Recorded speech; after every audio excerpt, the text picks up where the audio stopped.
Um, Yeah, you got me. I did. Okay. I know we didn't have a ton to talk about after the news, but I'd like to talk about Coromon.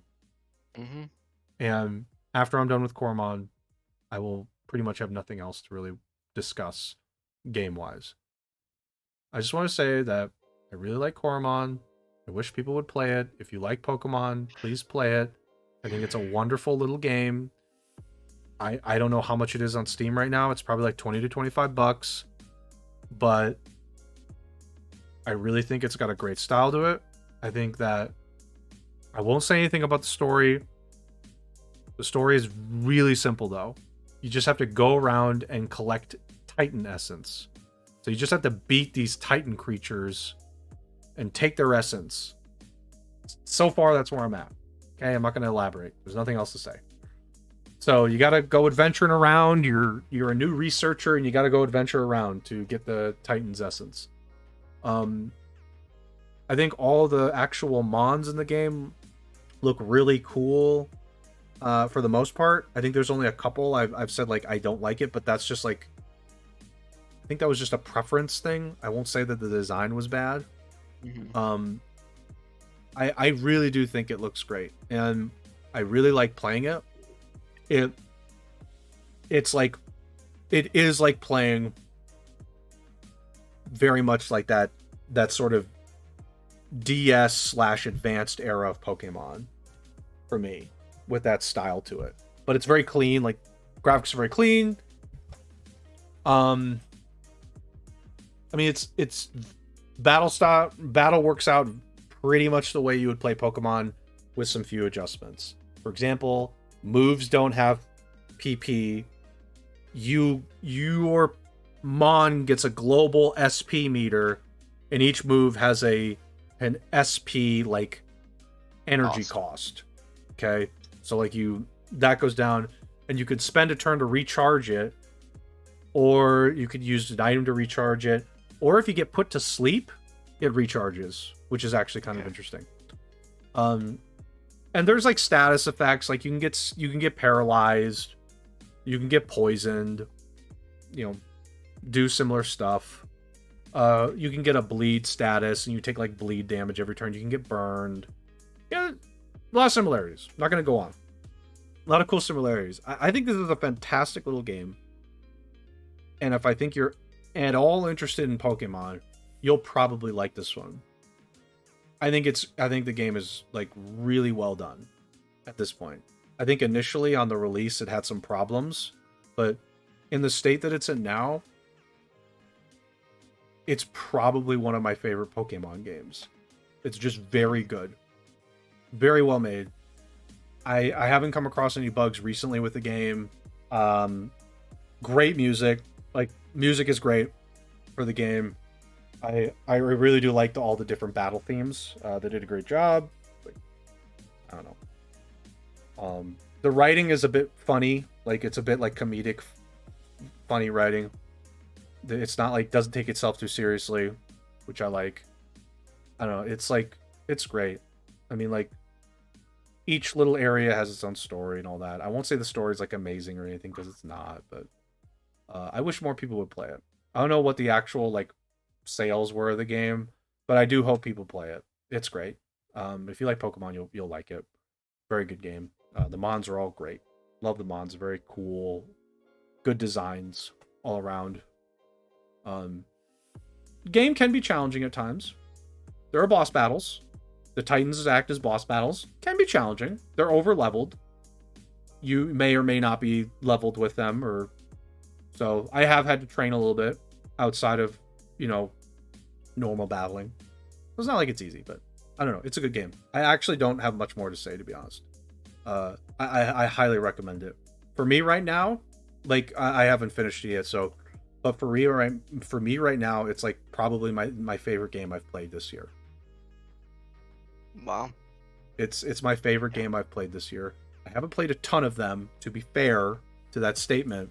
To be fair, but it's my favorite game I've played this year. I hope it wins some kind of award at an indie award. I hope it wins an indie award. It's great.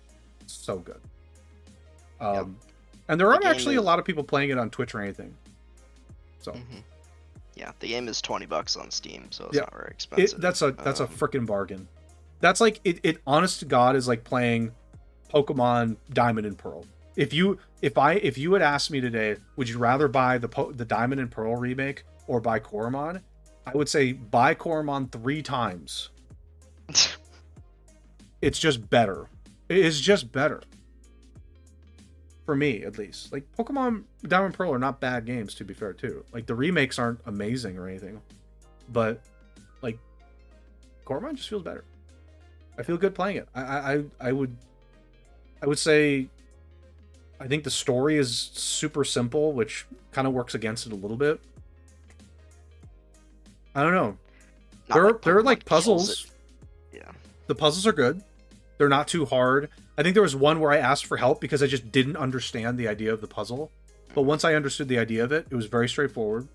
It was very, very cool. Very cool. If I had a gun to my head to give it a rating, I'd probably say it's a 9. Wow. The style works so well with it. Everything about it. This is a game where like I just don't like. I like don't want to play it all day because I don't have a lot of games like that, but I love playing it. It's fantastic. Mm-hmm. I haven't played a ton of games this year, but it's like my favorite game I played this year. And at that Obviously price, it's a freaking bargain. Yeah. Obviously, this isn't a sale number, but Steam charts, the all-time peak players was about 4,000. Was about 4,000. Yeah. I'm not terribly surprised at those numbers, to be honest. I do hope it's sold okay, because I do think that studio deserves it. Like the work that was put into this was fantastic. I think part of it also might have been the game had problems on release. People had problems booting it up for at least 24 hours. That works against it. I would recommend this game to anybody. If you like Pokemon at all, let me just say this. This is going to sound probably pretty bad here. I would much rather play a Coromon than play like a new Pokemon like we just saw today. Where like very clear that they just like don't care for attention to detail. Like this Coromon game's an indie studio. I'd much rather buy their game. It looks like they care. It just looks like they care, and I think it's fantastic. I know like Kuru stopped playing it halfway through because there were some other things, but I keep urging him to play it again because it has like a built-in randomizer, and like there's like extra difficulty settings to turn on. So you could like technically replay it because it has a built-in randomizer setup, which is such a good idea. That is a good idea. Yeah, Pokemon will never do that because that requires effort, but they should have done that by now. But this game did it because they knew that people liked that. So I will try that at some point, doing a randomizer, because it's like randomizers are fun for games like that. But anyway, yeah, that's all I really have to say, to be honest. I like, if you like Pokemon, anybody who likes Pokemon should play it, especially like the sort of like people who like the DS, that like pixel art style era. It's got a really good art style to it. It's not perfect. It looks good. It's not perfect. It looks good though. But the game looks great. Yeah, I think that's it for me for Coromon. I don't really. Coromon's kind of like my main thing I'm playing right now. So yeah, I don't really have much of what else to say. I don't know how long the game's gonna be. I've just beaten the I had just beaten the second Titan, and I think there's a third one that I'm pretty close to. There's supposedly like I think 6. So if the whole story is just beating all the Titans and then you're done, I guess I'm almost halfway. And I don't really know how many hours it's been. I guess I should check that. But it hasn't felt like that short to me so far. About 13 hours, it says. Yeah, that's not that short. It's not especially short. So if we're just going to go off that number, maybe 25 to 30 hours. So yeah, just like I would say like that's a good estimate. But yeah, fantastic little game. If you like Pokemon, it's $20. Buy it. It's a bargain, and they actually give a shit.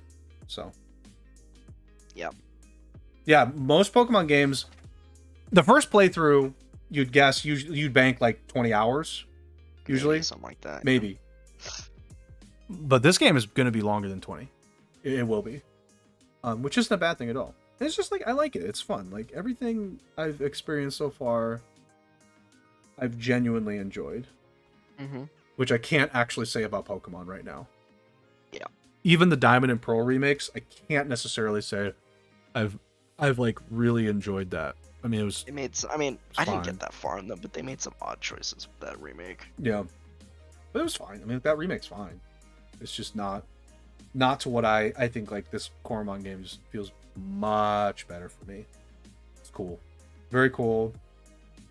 It's nice to get something new. I think also as part of it. The other thing also, as a note, there's another game that's like Pokemon that's going to get their 1.0 release. It's called Temtem. I probably talked about this game a million years ago. It feels like that game's going to get its 1.0 release. Temtem 1.0 release date. September 6th. So kind of on the horizon. Couple months. Temtem is like $50 though, but I already bought it. I bought early access to it, so yeah, I already got it. I think when it was like $20 to $30. But yeah, Temtem's at 50. I haven't played it for like over a year. That one I had high expectation on too, and I liked that one too.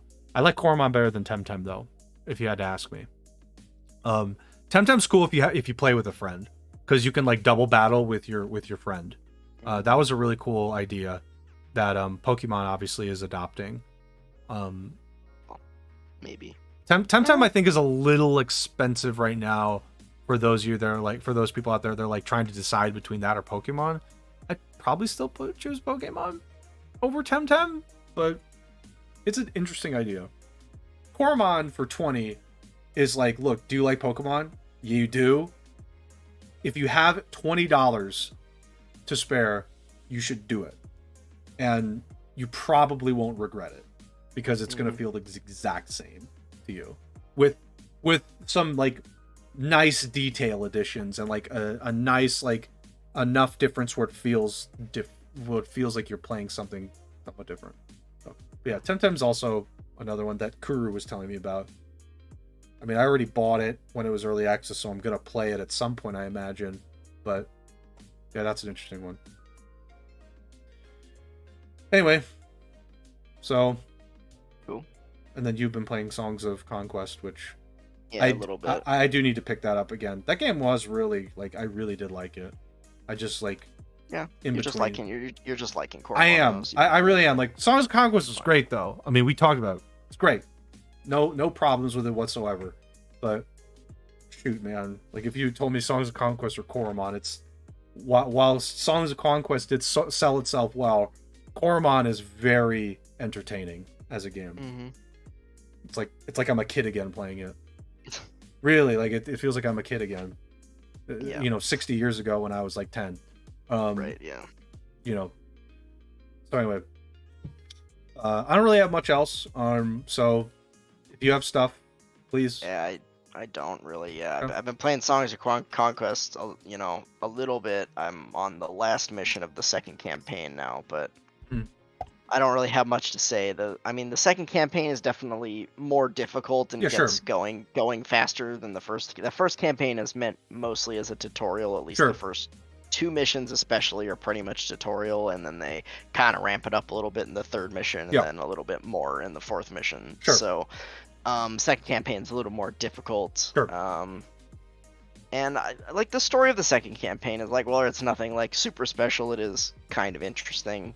You're like I guess the Rana, which are the frogs, the swamp people, are they're enslaved by the Barians, and you are a slave who has been released, and then you then go back to the swamp and lead an uprising. You lead an uprising against against your slavers. So it's kind of the gist of the second campaign. Fairly straightforward, but effective story point. Yeah. Okay. Yeah, I do want to keep playing that at some point.